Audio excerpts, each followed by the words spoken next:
Hey everyone, this is Pete, and welcome back to Atari ST A to Z, a series of short playthroughs of Atari ST games, some which I grew up with and some which are new to me.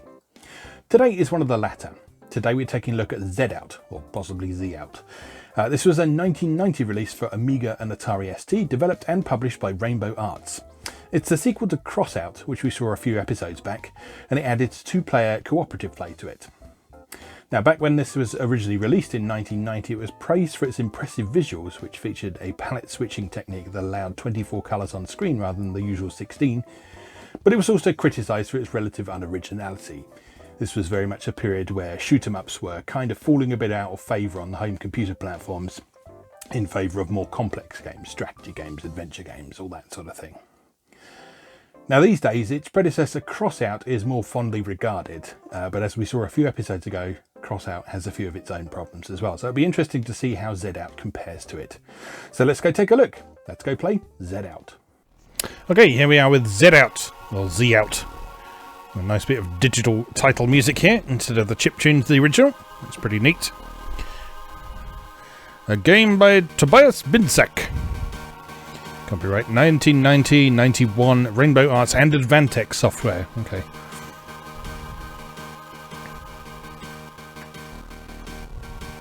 Program idea and game design by Tobias Binczak.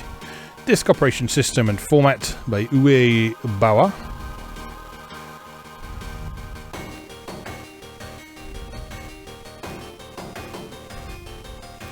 Original graphics by Thomas Klinger. Matthias Hauser. Atari ST graphics by Tobias Binczak. This music's actually quite impressive.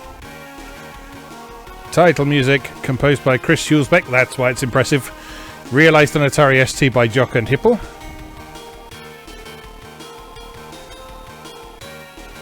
Yeah, Chris Hulsbeck is the guy behind the Turrican soundtracks, among other things. Very well-renowned composer, particularly on the Amiga. And so sort of digital stuff like this was his bread and butter, really. Right, let's press F1 to play. And then load, I suspect. Yes. So, oh. Well, that's much quicker loading than Crossout was. Get ready.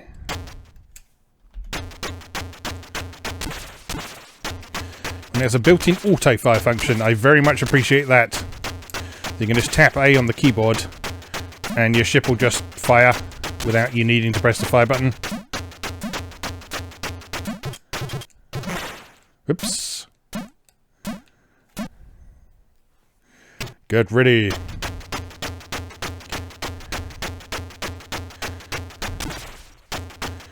Interesting scrolling in this,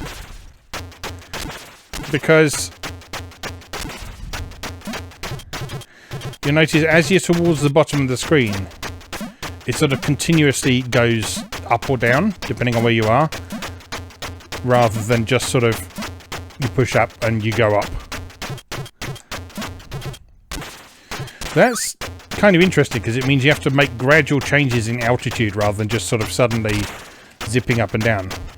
Right, I've now got... oops. I don't have it anymore. I can't remember what it's called. It's called something like a drone or something like that. You attach it to your front of your ship, and it can act like a shield of sorts. You can also shoot it out and collect energy with it and stuff like that. It's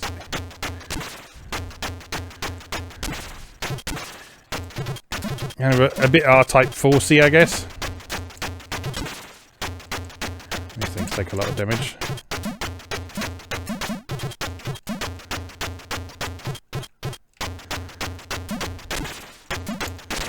Give me that. So if you press the spacebar, you shoot it out in front of you like that. And that... I'm not 100% sure what that achieves, but...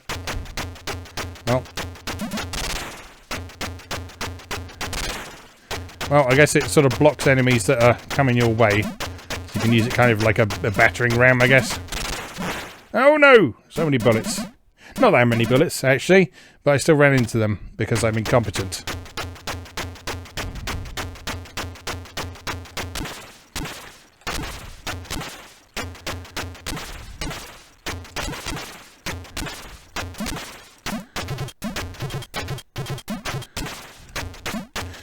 This isn't bad, you know. I'm not a big fan of that sort of altitude changing system, because that just feels a bit weird. It feels a bit wrong.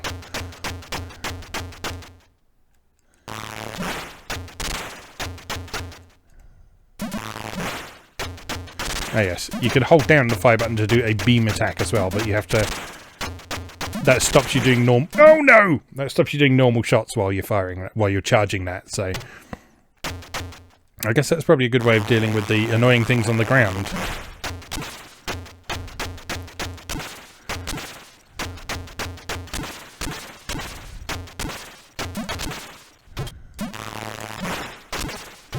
Oh, and it passes through things as well. We like that.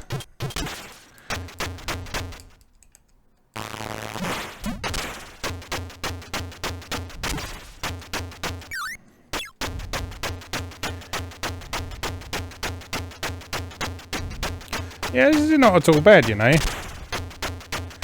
I've played far worse shoot-em-ups.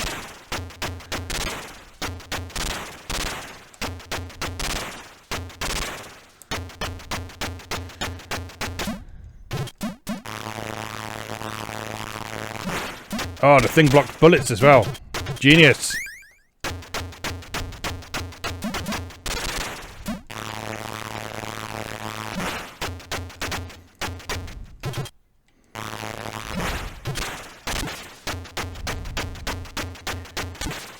Yeah, aside from sort of the usual criticisms you can make of Atari ST shoot-em-ups, like the complete lack of music in the gameplay, this is not bad. The controls are nice and responsive. There's a nice mix of enemies. There's not too much going on at any given time. It is tricky. It is tricky, make no mistake there. But once you know the sort of things you should be looking out for when you should be using the powerful shot and such like.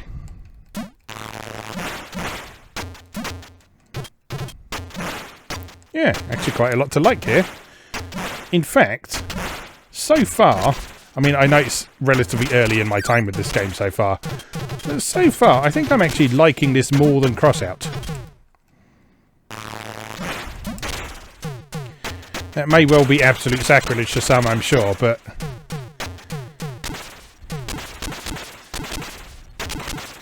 You know, this... Just from the outset, this just feels a bit more balanced. A bit more friendly to the player. It's not so relentlessly difficult right from the outset. But it's still got a lot of things that make Crossout enjoyable. It's got the nice graphics, it's got the smooth scrolling, it's got the interesting weapons. Where has it sent me back to, though? Oh, so there are mid-level checkpoints. That's good.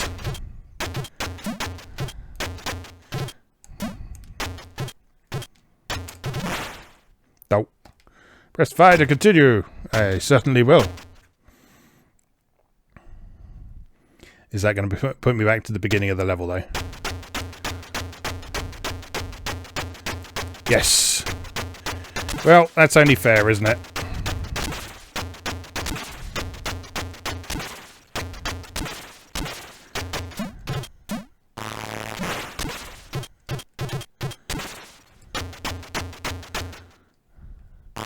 Yeah, once you get a feel for how this handles, this is decent.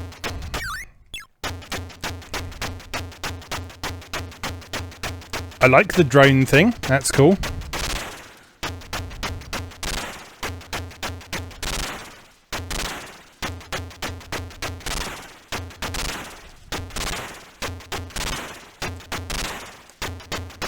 I especially approve of how it blocks bullets. Oops. Do need to pay more attention to what I'm doing, mate.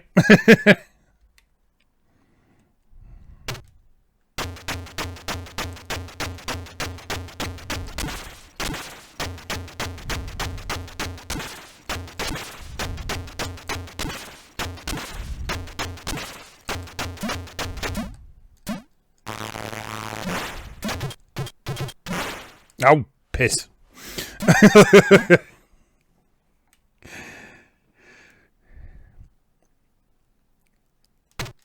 See, one key difference between this and Crossout is that Crossout had the energy bar system. And in theory, an energy bar system should make a shoot 'em up a bit more forgiving. But what I found in that is... what I found in Crossout is just... it gave you so little feedback as to when you were taking damage. That it was all too easy to get yourself into an unwinnable situation very quickly.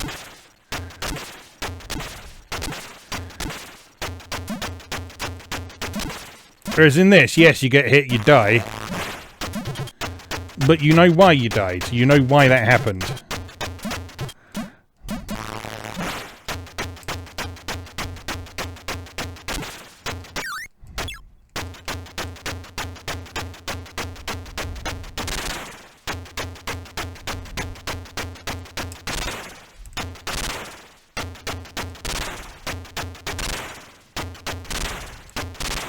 Now, it's nicely designed with learnable enemy formations rather than complete randomness.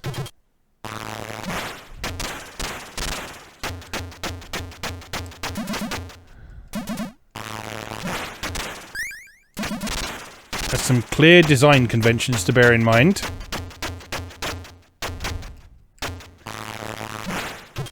Some interesting enemies with some fun designs. Yeah, what's not to like here?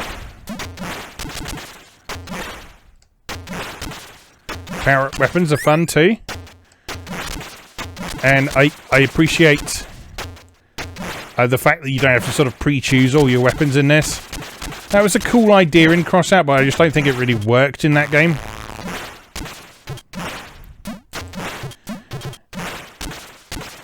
Whereas, yes, as the reviews of the day said, this is much more unoriginal than Crossout. Oops! But there's a reason that conventions become conventions after all. It's because they work.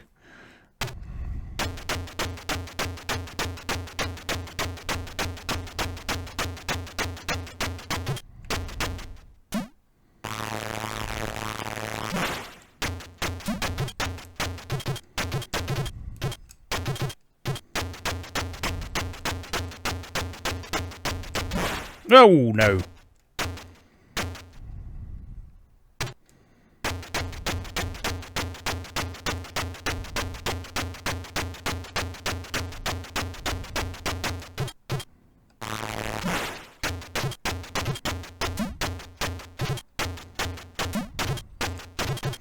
A little bit of slowdown there. Ooh. Enemies coming from behind is not very nice. Give me that.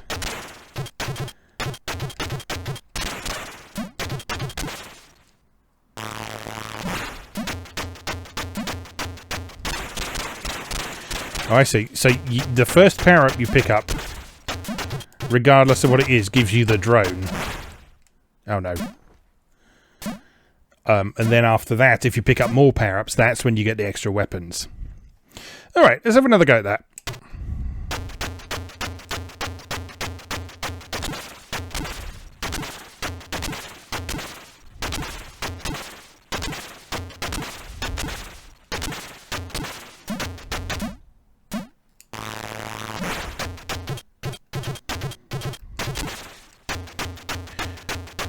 Now, yes, the lack of music in this is unfortunate, but one area where this game is much better than Crossout is in audible feedback. Like, you listen to this game and you know exactly what's going on. You know when you're being shot at, you know when you're destroying things, you know when your weapon's ready to fire. Much better.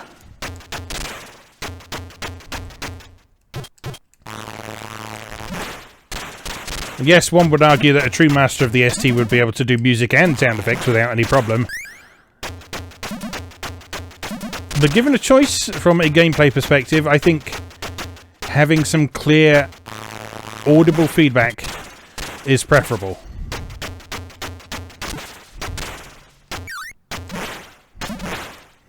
I like this wave weapon a lot.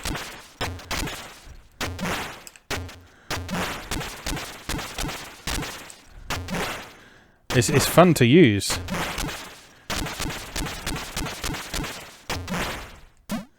Yeah, this is... I'm impressed with this. I'm impressed with this.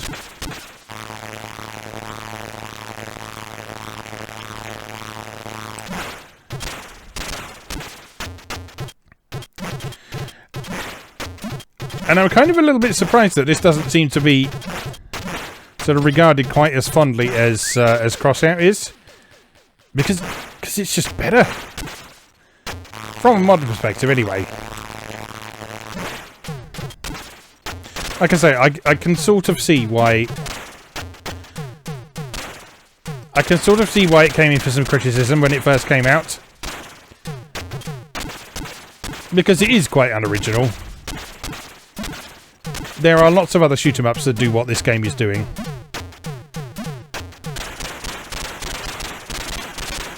But this game is doing it pretty well. Uh-oh. And that's what matters, to be honest.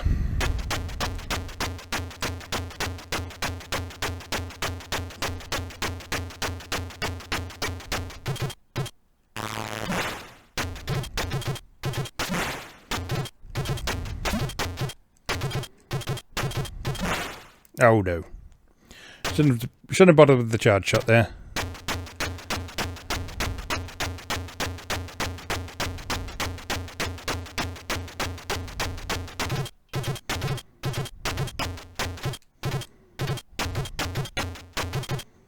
Or maybe I should have. Oh. What have I done? Right. Let's charge straight up this time. Oops. That answers a question I had, which was, can you die on the scenery? Yes, you can.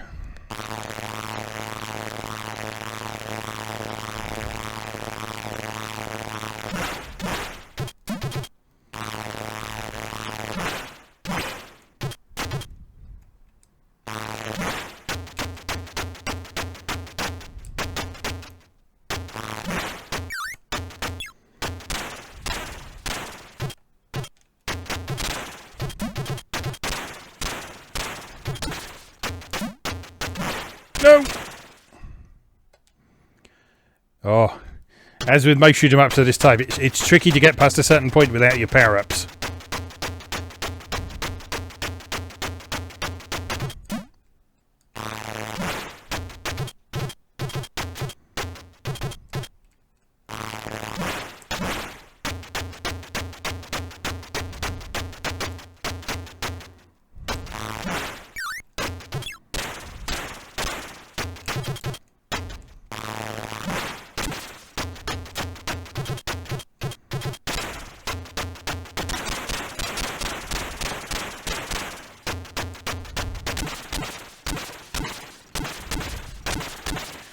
Now, can we successfully sneak through here this time?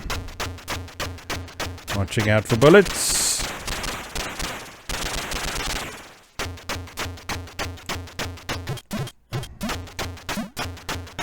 I think we just don't worry about shooting him for the moment. Just avoid his bullets. Ooh. Another weapon. Sticky goo. It's a sticky goo weapon that moves with your ship. That's quite neat.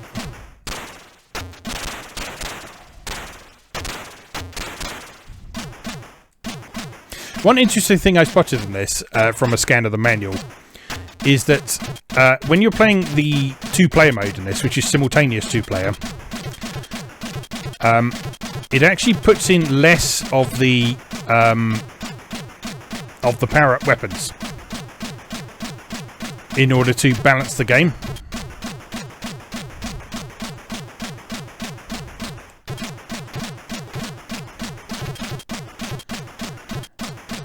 So in a two-player game, your ships can't get as powerful, but you have two of you cooperating, so... Oh, that's annoying.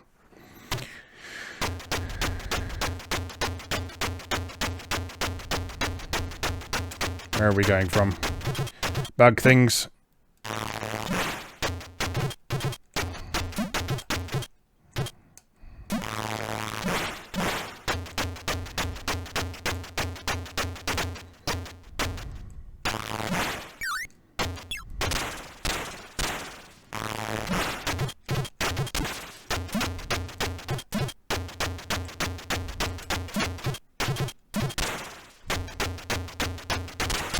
There's actually quite a good bit of design language in this as well, which is that the organic enemies are the ones that drop the power-ups,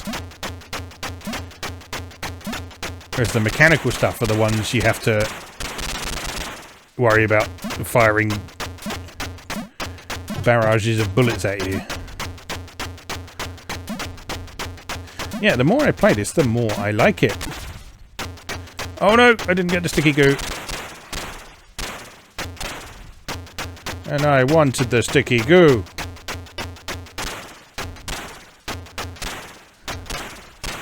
Now I have to face the boss thing without the sticky goo. It's not fair.